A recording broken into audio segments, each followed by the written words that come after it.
Majelis Hakim Pengadilan Negeri Jakarta Pusat telah menjatuhkan vonis 15 tahun penjara kepada bos grup Duta Palma Surya Darmadi. Putusan ini mengakhiri kasus korupsi terbesar di Indonesia. Menteri Koordinator Bidang Politik Hukum dan Keamanan Mahfud MD pun mengapresiasi pemecahan kasus ini. Mahfud menilai vonis 15 tahun penjara sangat setimpal dengan kasus korupsi yang dilakukan Surya Darmadi alias Apeng.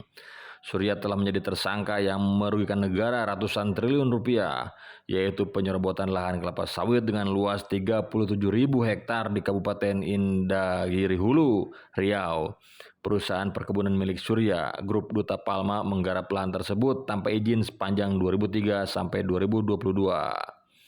Sebelumnya, Surya pernah menempati peringkat ke-28 orang terkaya di Indonesia versi majalah Forbes tahun 2018. Kekayaannya saat itu mencapai 20,73 triliun. Mirisnya, Surya Darmadi harus mendekam sementara di rumah tahanan Salemba selama 20 hari selama penyelidikan kasus dugaan korupsi penyerobotan lahan berlangsung. Sekarang, Surya telah terbukti menjadi koruptor terbesar di Republik Indonesia dan telah divonis 15 tahun penjara. Surya Darmadi merupakan founder dan chairman Darmex Agro Group melalui anak perusahaan Duta Palma Nusantara.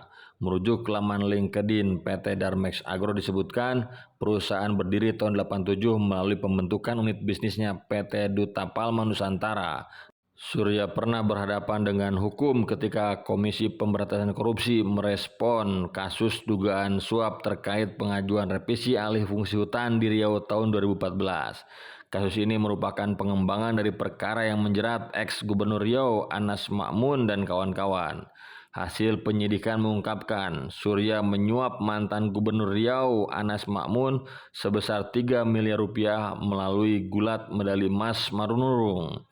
Surya menyuap Anas untuk mengubah lokasi perkebunan milik PT Duta Palma menjadi bukan kawasan hutan. Ia sempat menjadi buron dan lolos dari proses hukum selama 8 tahun karena pada tahun 2014 dia melarikan diri ke luar negeri.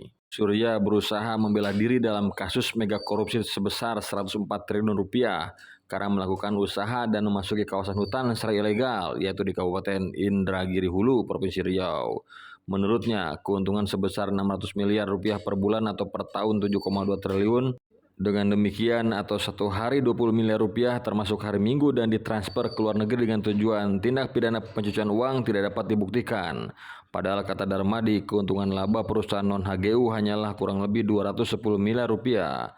Selain itu, terkait kelima perusahaan yang dipermasalahkan tidak memiliki izin, pada kenyataannya kelima perusahaan sudah mempunyai perizinan yang lengkap dan sah serta tidak pernah dibatalkan.